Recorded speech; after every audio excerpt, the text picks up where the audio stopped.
last year, I took a look at a selection of 16-bit hidden gems that I rarely see anyone talk about. And I'd like to make this a yearly thing. So today, we'll be taking a look at a selection of awesome 16-bit games you most likely never played. So let's get started.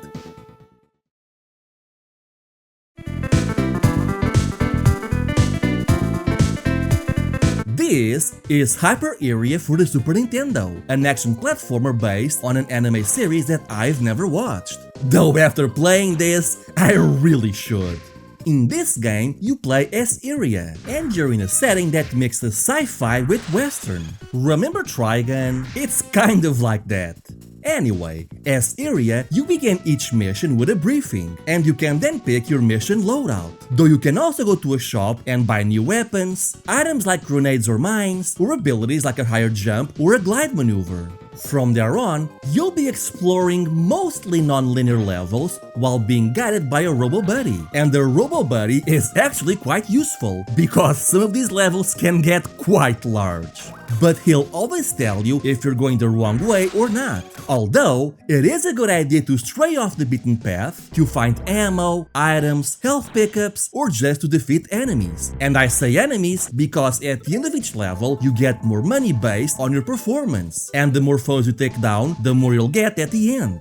Combat and movement is slow and methodical, but intentionally so. You'll spend more time kicking enemies than firing your weapons, and that's because it's generally a good idea to conserve your ammo and items. This is made even more difficult by the fact that enemies are often faster than you or have a wide range of attacks, so you'll need to look for their blind spot. Thankfully, the developers also threw you a bone with your handy radar, which lets you know ahead of time if an enemy is near. As a result, it might take you some time to get used to how the ground combat works, though it becomes insanely rewarding once you start building your arsenal and skills. And between missions, you even get a few shmup levels. Here, you can change your speed so that the level scrolls faster, but your turn speed is slower, or vice versa. And while these are relatively simple, they are still pretty fun shmup levels and a welcome change of pace. Though the game is constantly plagued by slowdown, as it often feels Hyper Iria is right at the edge of what the Super Nintendo can handle, not helped by the fact that there's only 5 missions. I guess all that detail comes at a cost. Hyper Iria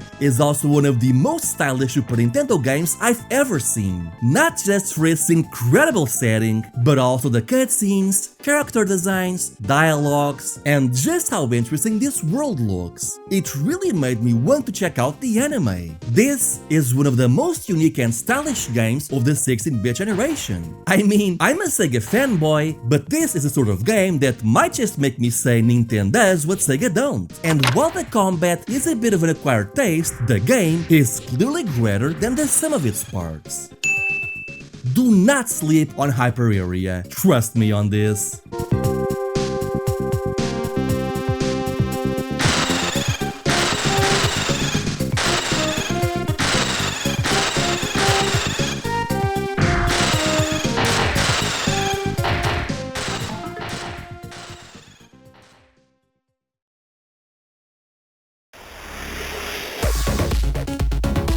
This is Reshoot Proxima 3, a modern shmup released in 2023 for the Amiga. The first thing I have to point out are the graphics and audio. I mean, look at this! This is an incredible audio-visual spectacle for the system, with great use of color, neat background effects, and an awesome audio design. I especially like how your shots make an increasingly higher pitch the closer or larger enemy is to being defeated. It's a cool way of letting you know how close you are to destroying them without using an actual life bar. But the thing is, as impressive as this game looks, once you reach level 2, I feel the veil is lifted a little bit. Don't get me wrong, it's still an impressive game for the system, but it shows that most enemies actually have little to no animation. But the contrasting colors and the interesting background effects of the first stage did a lot of heavy lifting. The game only has 5 levels, but it's honestly so difficult that I couldn't get even past the level 2 boss, not helped by the fact that you only have 1 life, and once you lose it, it's game over. The power-up system is also fairly basic, as you only get speed increases and power-ups through a regular shot, meaning that there are no alternate power-ups to pick up. Thankfully, if you do get hit, your power-ups will go down a level, but you're still alive. So that means that you can be hit a total of 3 times before having to restart. I suppose in theory, these hits could be viewed as lives, but the issue is that it's not uncommon to be hit 3 times in a row and lose instantly. Honestly, Reshoot Proxima 3 feels a lot like someone took the concept of a caravan shooter and decided to make a full game out of it, and you even make chains for score bonuses. This is just an excellent game for the Amiga, and my biggest issue with it was that getting it to run on an emulator was way more difficult than it should have been. If you're an Amiga developer and you're selling a digital version of your game, please create an installer file that works out of the box with Windows. But if you're familiar with Amiga emulation, or if you're willing to put up with it, Reshoot Proxima 3 might just be the best shmup on the system. And I say that it's absolutely worth your time.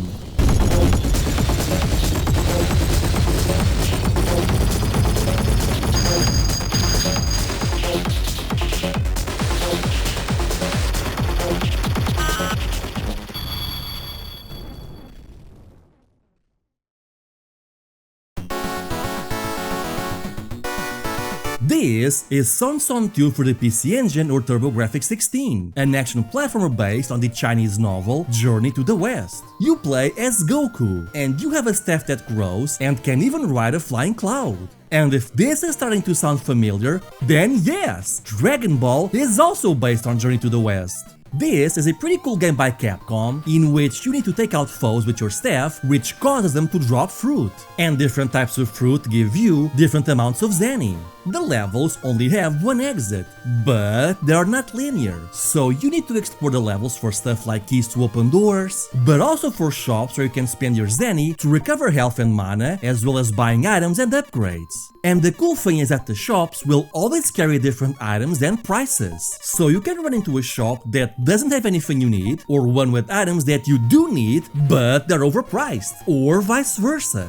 And as you buy these items, you basically get 2 inventories. One lists the items that are used automatically, like a glove that breaks walls or the aforementioned cloud, while other items like the flower or fire shield, you need to pause the game and select them from your other inventory. Though these specific items will use up mana, so you have to be careful. And some of these maps can be quite sprawling, which is good if you want to collect more money, look for hidden items, shops, upgrades to your staff, or rescue your friends, which are usually hidden somewhere. I assume that freeing your friends gives you a better ending, but don't quote me on that, as I've never been able to complete this game despite many attempts. I feel that the graphics are not particularly great for the console, but the music on the other hand is really good. SonSon 2 is a game that you don't often hear about, and that's a shame, because it's a super fun experience. So I say, check it out if you can.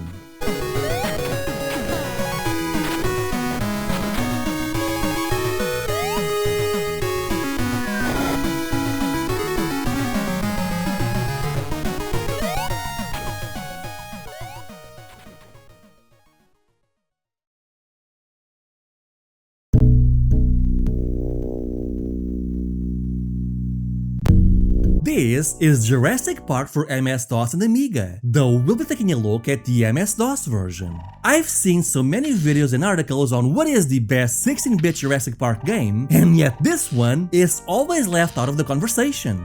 The game is made by the same developer who made the Super Nintendo version of Jurassic Park, and you can definitely see the similarities. In fact, Jurassic Park for MS-DOS almost feels like a sequel or prequel to the Super Nintendo game, as the game concept is essentially the same, but the levels and missions are completely different. You even get to use some of the same arms, like the electric weapon. Anyway, the game is a mix of a top-down action-adventure and first-person shooter. During the top-down sections, you have to access these terminals to get your objective, a map of the level, and unlock remote doors. From there on, you need to explore the level for keys or items to add to your inventories, as well as weapons and ammo. I feel this section is good, but is held back by some obtuse level design. Like how on level 1, you need to save the kids, and I find one of them easily enough, so I assume the second one is nearby.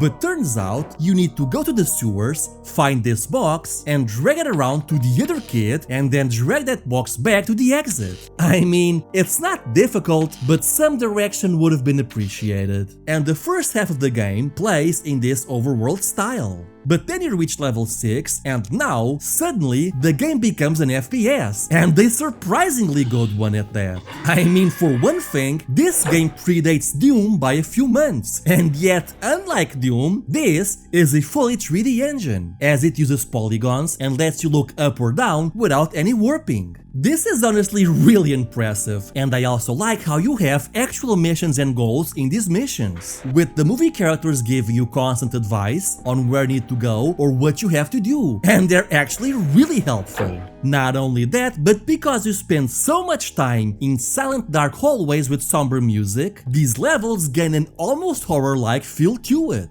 It's kind of insane that this era of MS-DOS gaming was defined by a lot of Wolfenstein 3D clones, many of which were of dubious quality. And yet, this is honestly one of the best first-person experiences of its time, and it does so while using an original engine that in many ways is more advanced than Doom's. It even has dynamic music, which was not common for the time. My only complaints here is that you only get one weapon and the raptors are your only enemy. But regardless, this is still a super fun and super impressive game. But the good news is, if you don't want to play the 2D levels and just want to skip straight to the 3D sections, you can either use a password or simply switch the names of the JP2D and JP3D files. Jurassic Park on PC is a true hidden gem of a game that I never see anyone talk about, and it deserves way more recognition as a game and as a technical achievement. Check it out if you can.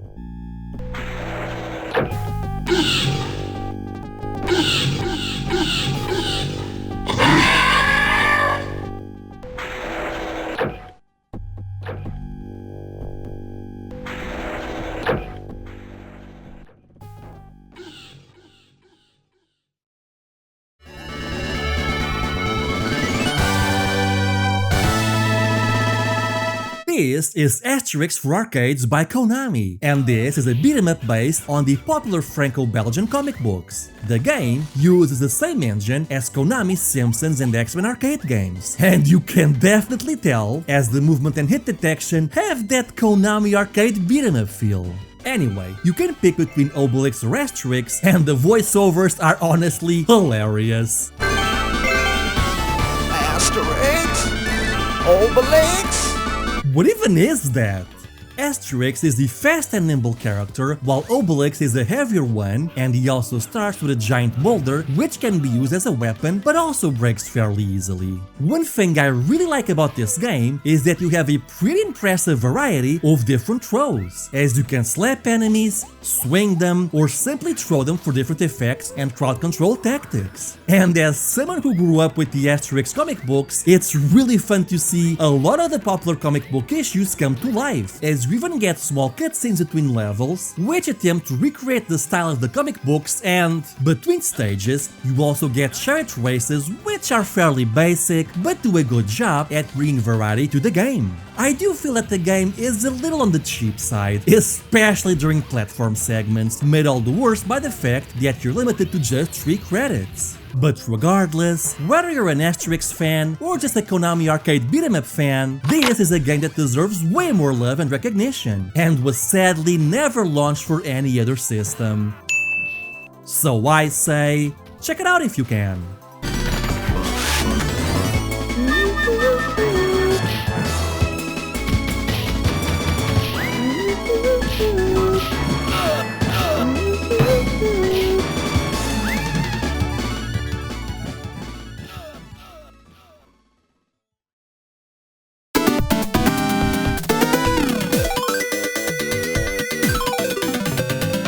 This is Night Cell for the PC-98. Yeah, sorry for the algo speak, but I'd prefer not to get in trouble over the name of a 30-year-old game. Just replace the positioning of the A and the L to get the original name. Anyway, Night Cell is what happens when PC-98 developers play the Super Nintendo and think to themselves, what if we took Cybernator for the Super Nintendo and just made more Cybernator? And you know what? That's a good thing as far as I'm concerned, because this is an excellent mech game. You control your giant mech and are sent on a series of missions. All the text is in Japanese, but you don't really need to worry about it, as you basically just need to destroy everything in front of you. And your mech has pretty much the same moves as Cybernator, including a dash, jetpack, and your aiming also works just like it. This game also has a translation patch out there, but for some reason I could not get that version to work on my PC-98 emulator, so I'm sticking with the Japanese version. And as you defeat enemies or boxes, you'll sometimes come across these items which work similarly to the power-up system in Gradius. Basically, as you get more, you move on to the next bar in your power-up system, and you can then select your next upgrade. So you can choose energy to recover some health, shield to become more resilient for the duration of the mission, or use a screen clearing attack.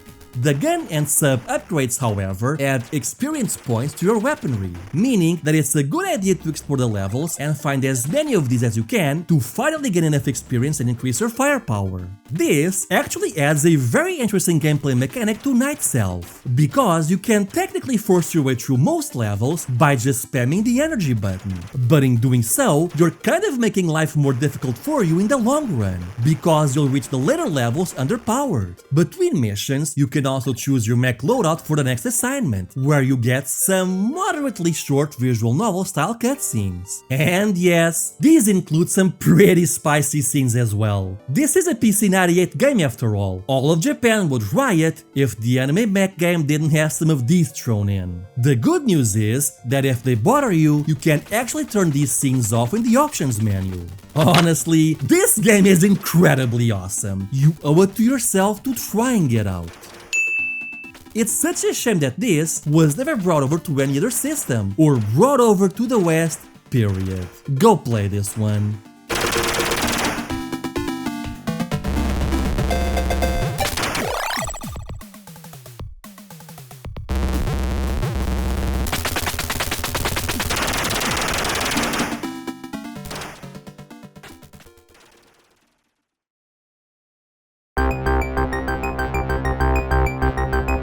This is Blades of Vengeance for the Sega Genesis or Mega Drive by EA. This is a pretty cool action platformer in which you select between 3 characters, each with different speeds, attack power, and jumping heights. At first, Blades of Vengeance looks like a fairly typical 16-bit action platformer, but it's got an interesting gameplay mechanic that sets it apart from other games, and that's your inventory. Basically, as you explore the levels, you'll find treasure chests or enemies that drop items. These will range from healing, invisibility, or invulnerability potions to items that temporarily increase your strength, keys, and even silver bags. And the idea is that you should conserve these throughout your playthrough and only use them when you need them, as your inventory items will carry between levels. Not only that, but after clearing a level, you even get to visit a shop where you can trade your silver pieces for items, as well as a cutscene that looks pretty, but only really gives you flavor text.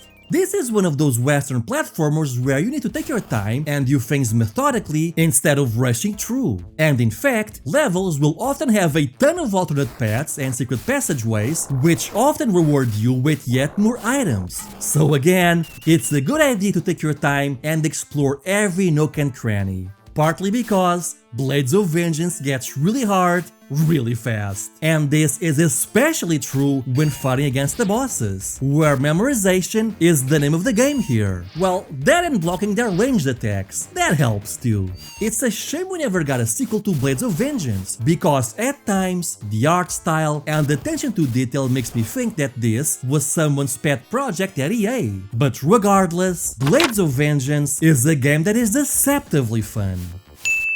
Check it out if you can.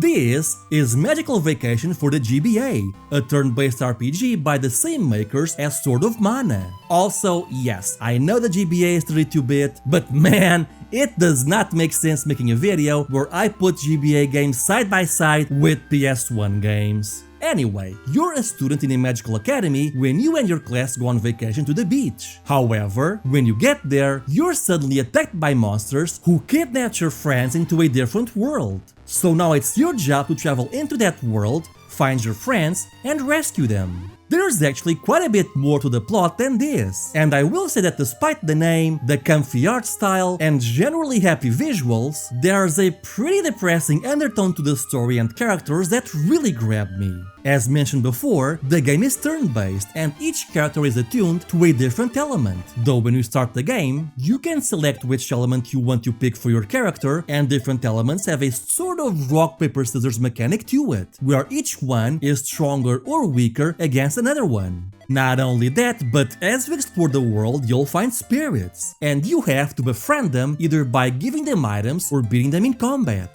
Once that's done, they join you and you can summon them during battle. And for each spirit you summon, your magical attacks will cause as much as 8 times more damage, depending on which element your spirit is attuned to. But they'll also be unsummoned once used. Not only that, but if your enemy summon a spirit type that's strong against yours, you'll suffer as a result.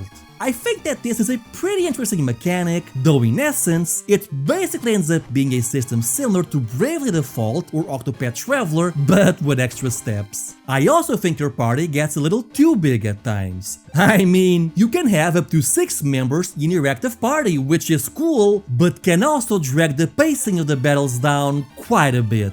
From there on, you have to do the usual thing of leveling up your characters, get better gear, progress the plot, and even leveling up your magical proficiency. The graphics and audio are generally pretty good, if nothing amazing, though the cutscenes, on the other hand, often look incredible for the GBA, especially when you consider that this game came out during the GBA's launch year. It's a real shame that this game was never launched in the West, but thankfully, you can find an English patch fairly easily online. But yeah, if you're in the mood for a GBA JRPG that is just ever so slightly different from the norm, then this is the game for you. So I say, give it a whirl if you can, it's worth it.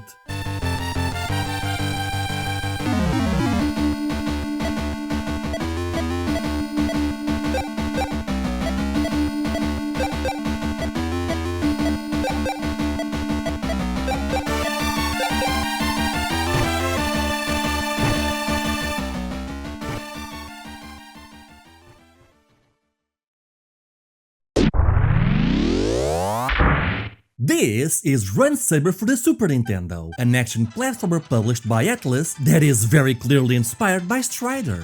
Aliens are invading the Earth and you can now choose between 2 characters to put a stop to that. The characters mostly play the same, though they have slightly different attack angles and screen clearing moves. Anyway, as mentioned, this game is very clearly inspired by Strider, so you'll often be climbing walls and hanging onto ledges. But unlike Strider, I feel this game is much easier, making it a more accessible game for newcomers. The power-ups are also much more straightforward, which in turn makes the game much easier to get a hang of. The levels are often littered with stage hazards and multiple mini-bosses to take out. And in fact, each stage has like 3 mid-bosses and a final boss to fight, many of which have pretty interesting designs. Though the game is thankfully fairly lenient with health pickups and even health extensions. And I like how varied the levels and level design can be. You'll often go from straightforward levels to having to climb or hang from ledges or falling onto wide shafts. There's a lot of verticality to these levels, which in turn motivates the player to learn their character's abilities. My only real issue with Saber is that it's a little too easy and short. I was able to beat this game on my second try, and I wasn't even playing it with that purpose in mind, it just sorta happened.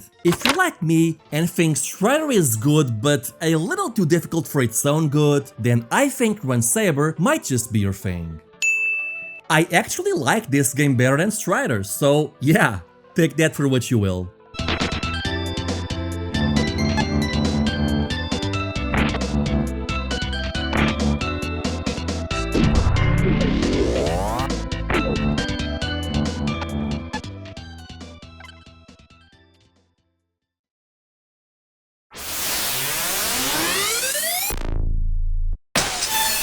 This is Gunforce, Battle Fire Engulfed Terror Island by Iria for arcades. Try saying that 3 times fast. And this is a fairly typical run-and gun for 1991. Honestly, if the whole game were like this, I would never have included it in this video. But hold on, it gets better. You see, this game is basically what happens if someone took the tank section from Contra 3 and taken that to its logical extreme. Because this game is all about the vehicles. You'll be piloting jeeps, tanks, helicopters, minecarts. Heck, you'll often have to leave one vehicle to enter the next, all of which just so you can keep mowing down enemies and progressing on forward. I can't even tell you what weapons you pick up while you're on foot, because I think I spent more time inside vehicles than I did out of them. But of course, not all vehicles are created the same. Minecarts, for example, leave you exposed to stray shots, whereas tanks are just walking machines of mass destruction that will take out anything in your path.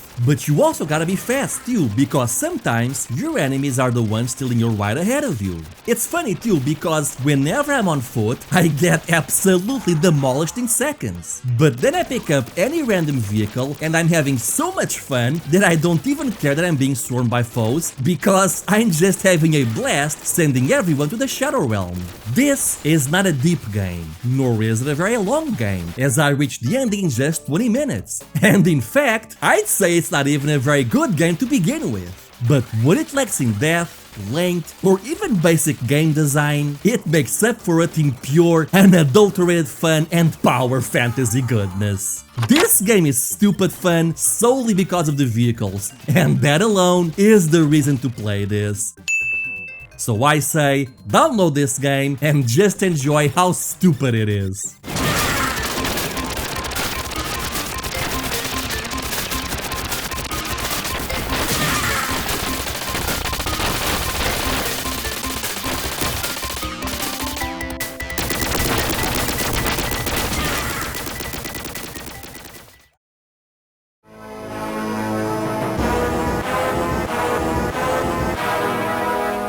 This is Lionheart for the Amiga, a 2D platformer with honestly some of the best pixel art I've ever seen. I mean, the intro alone is beautiful, with gorgeous art and sprite scaling features. I mean, look at this! This is basically 80s hair metal Conan the Barbarian fantasy taken to its logical extreme, and I'm all here for it. And the game features some nicely detailed sprites and makes some very good use of colors. The animations, though, are a little weird. I mean, your running animation is, yeah, I don't know what that is. Anyway, this plays and feels kind of like Blades of Vengeance, in that you're supposed to take things slow and be methodical, instead of zooming on through. Heck, I'd argue you need to be even slower in this one, because all your attacks have a bit of a delay due to all the frames of animation, or how you need to pull out your sword if you just want to kick someone. Yeah, this game leans very heavily on the Euro platformer side of the spectrum, which isn't everyone's cup of tea, but the game makes up for it in sheer mood and spectacle.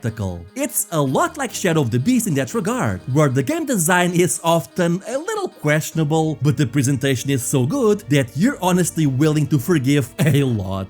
Because of this, I feel Lionheart is a hidden gem, but a cautious one. If you're into Western and Euro-style platformers with all the trappings that come with it, you'll most definitely enjoy this one. But if you're looking for something closer to Castlevania or Ghouls and Ghosts, then this game is not for you. This is a game with a very specific target audience, but it nails that audience. So I say, check it out if you can.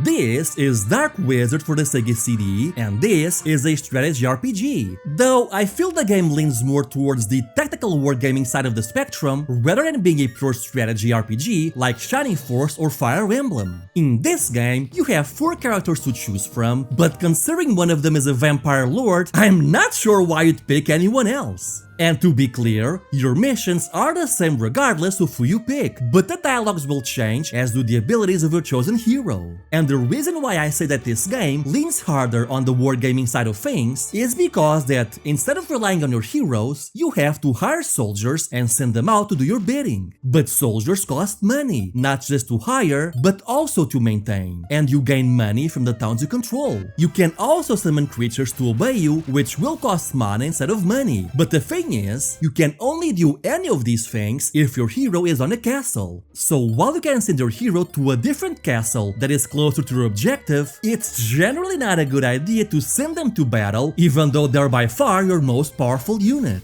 Additionally, every unit in the game, including your hero, levels up, and if they level up enough, they can undergo a class change, where you pick their career path. With that said though, there's still plenty of RPG in this strategy game, as like I said, not only do your soldiers level up and class change, but you can also send them to cities where they can talk to NPCs, get hints on what to do next, and also buying gear and items. And each town has different shops which stock different items. Add to that a really good presentation with excellent looking cutscenes, decent graphics, and an excellent soundtrack, and you have yourself a winner here. The soundtrack is one of the things that impressed me the most, as even though I'm pretty sure this was all done in software, sometimes they really do sound like real instruments, which was not at all common for synthesizer music back in the day. With that said though, the graphics do leave a little to be desired. I mean, they're not ugly, but they're nothing amazing, not helped by the fact that the battle animations take a long time to load, and generally don't look that great either. But more importantly, be prepared, because this game is really hard. It took me almost 3 hours just to get past the first mission, so that should give you an idea of how much of a time investment this game will require from you. Dark Wizard is an excellent game, and I honestly had to force myself to pull away because I already had enough footage. So I say, check it out if you can.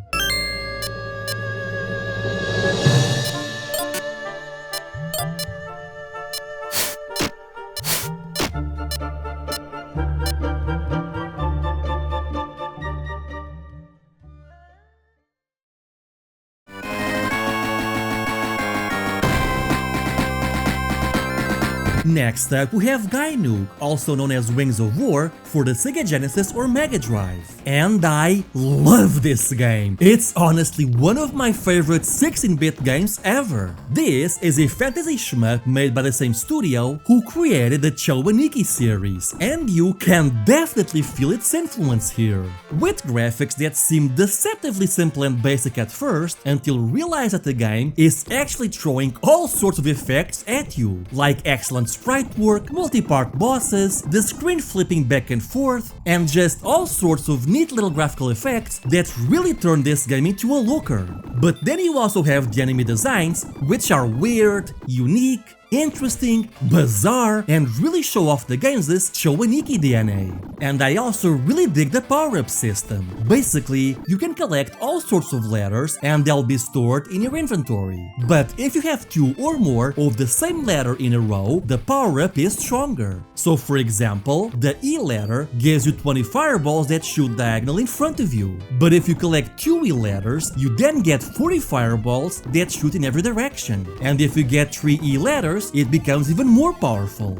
But on the other hand, sometimes the power-up you have might not be ideal for your current situation. So it might be better to have multiple power-up options that are weak individually, but give you a variety of options instead of having one really powerful power-up. This is a really cool mechanic as it forces you to make split-second decisions on which power-ups you want to keep, discard, or use. Add to that some honestly really great music and you have, in my opinion, one of the best shmups of the 16-bit generation.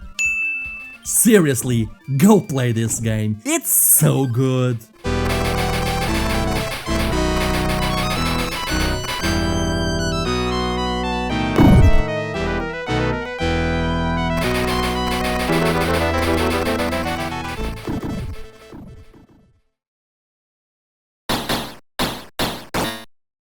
This is the legendary X2 for the TurboGrafx-16 or PC Engine, and I feel that this might be the most well-known game on this list, simply because the first legendary X is a well-loved game on the system, though for some reason I don't see the sequel being mentioned nearly as often, and it's my understanding that it's a bit of a divisive title due to how different it is from the first game. But man, I don't care what anyone says, this game is way better than the first one.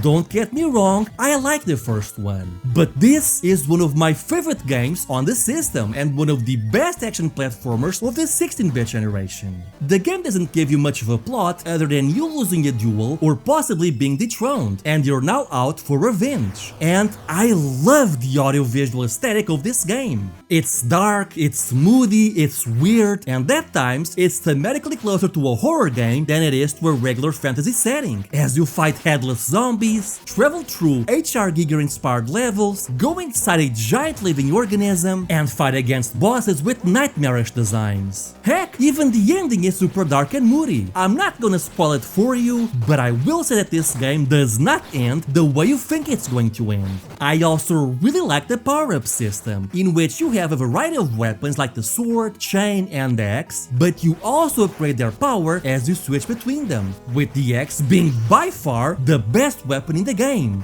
but also the rarest. Not only that, but you'll also occasionally pick up health boosts, and if you play your cards right, you can practically double your maximum amount of health. And if you lose a life, you only lose 1 point from your maximum health pool, which is surprisingly lenient. Even the game's difficulty is pretty fair up until the final boss, though by then, you've hopefully built up a nice assortment of weapon and health upgrades. Man, between this and Samurai Ghost, I don't know what's up with excellent PC Engine action platformers being generally ignored or disliked by reviewers. But I think that this is an excellent game that every PC Engine owner should be proud of. So I say, give this one a shot. You might just be surprised at what you'll find.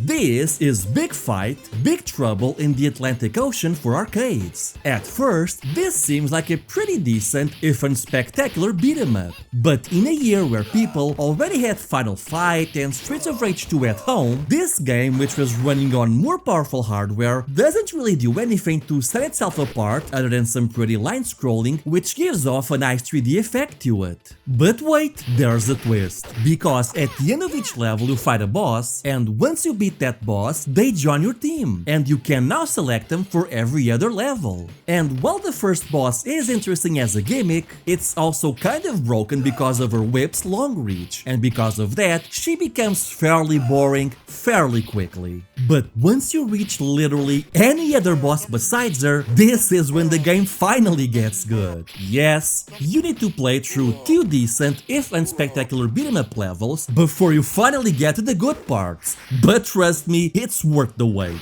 Because once you unlock this Egyptian character, who is clearly not a Dhalsim ripoff, you get the first genuinely interesting character. And this is because the Pharaoh plays more like a fighting game character than a beat-em-up character, as he has a ton of special moves, half of which really were just taken from Dhalsim. Heck, you even get a Street Fighter-like bonus stage where you need to destroy boxes in the allotted time. Oh, but don't worry, the Pharaoh isn't the only good character here, because immediately after you unlock him, you also get to fight against this E-Honda ripoff, and he's yet another interesting character with a move list that is once again very clearly inspired by E-Honda. And you'd think this would end there, but immediately after that, you get to fight against a Blanca ripoff, and you see where I'm going with this, right? This is literally a beat-em-up where you play as bootleg versions of Street Fighter characters, and they handle closer to a fighting game than a beat-em-up game. It's almost like the developers realized that the game they were making just doesn't cut it anymore, and so they threw in this feature at the last moment. In fact, this feature feels so tacked on that Blanca here doesn't even have a weapon weapon holding animation. But you know what? I'm okay with that, because the weirdness of Big Fight is what makes it so good. If you're in the mood for an arcade beat-em-up that is weird and kind of bizarre but totally awesome, then this is the game for you. So get on MAME and give it a whirl.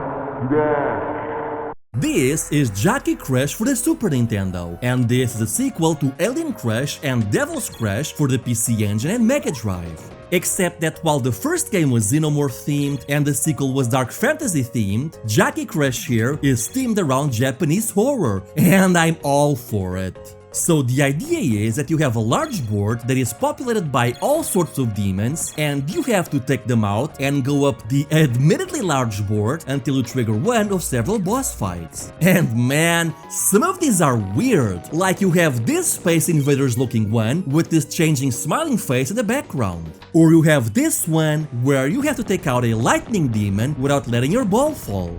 The Crash series is known for its well-designed fantasy pinball boards, but what really sells this series is the tight gameplay and the pure audio-visual spectacle. And they really lean into the Super Nintendo strengths by focusing on voice samples and transparency effects. With that said, I will say that out of the three mainline Crash games, this one is most likely the weakest. Don't get me wrong, it's still a great game, and far better than stuff like Dragon's Revenge on Genesis or Super Pinball on the Super Nintendo.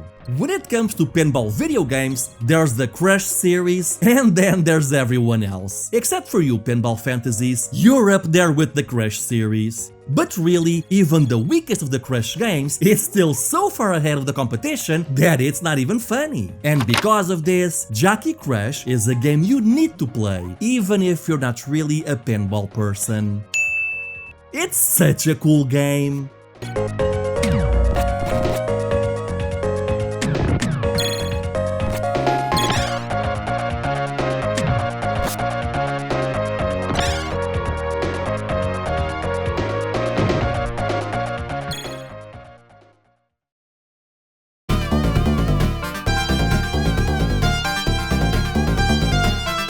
This is Vixen 357 for the Mega Drive, and this is a tactical mecha RPG.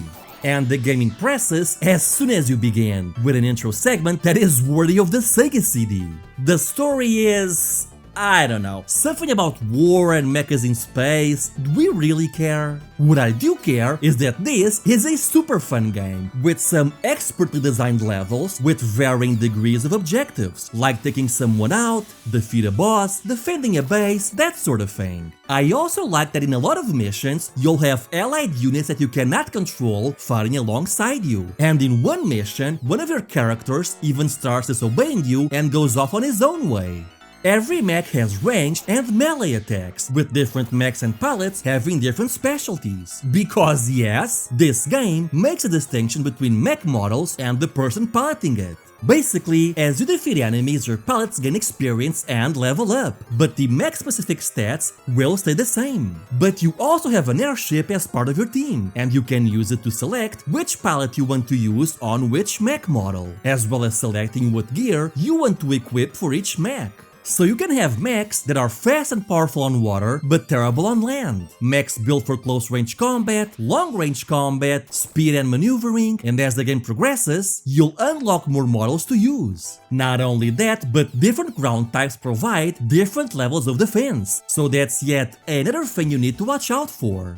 I feel the graphics outside of combat are a little on the weak side, but the combat graphics are pretty good, and the music can be hit or miss, with some songs being pretty good, while others, namely the enemy turn songs, being all kind of terrible. This game never made it outside Japan, but there were certainly no lack of attempts at publishing it in the West. Watermelon, the studio behind Pure Solar and Paprium, wanted to publish an enhanced edition of this game with more cutscenes and better music. But with Watermelon being Watermelon, that didn't pan out. Then later, Super Fighter Team also wanted to publish this game and even began taking pre-orders, but for whatever reason, that also didn't pan out.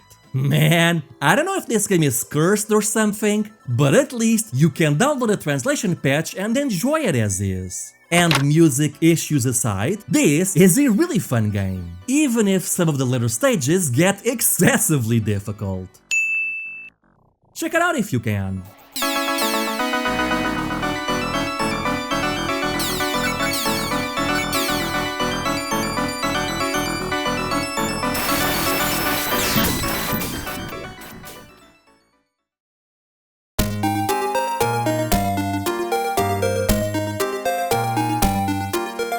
And finally, we have Briganty: The Roots of Darkness for the PC 98. This is a combination platformer with a beat-em-up and some minor RPG elements. Unlike your typical beat-em-up, you cannot move up or down, only left or right and jump. And this is because you'll be doing quite a bit of platforming in this game, though the combat still feels pretty great even without the ability to walk up or down. The story is told through this visual novel style, and yes, once again, you'll be sure to run into spicy images. In fact, this one wastes no time at all, as you'll run into them before you even start playing the game.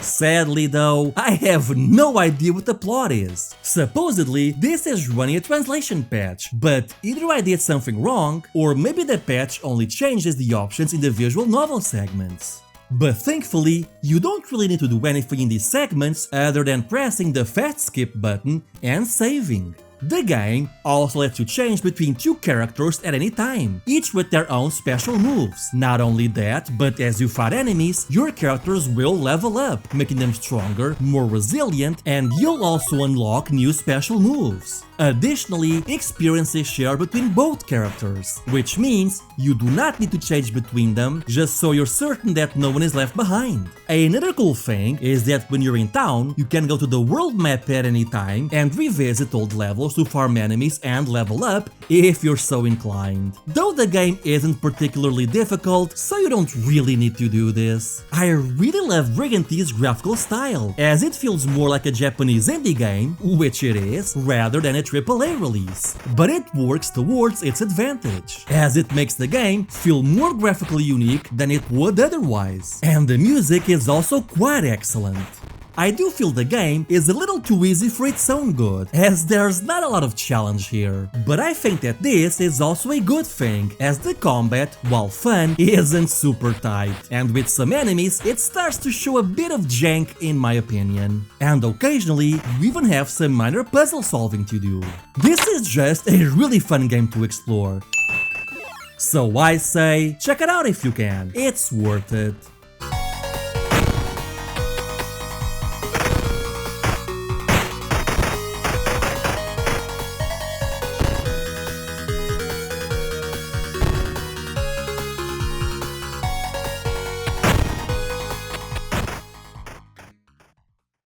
And there you go, a selection of 16-bit hidden gems for you to check out. Are there any games I missed? Let me know in the comments. In the meantime, I'd like to thank all my Patreon supporters, including my newest backers, Vitor Moreira and John Everett. Thank you for helping make the channel better.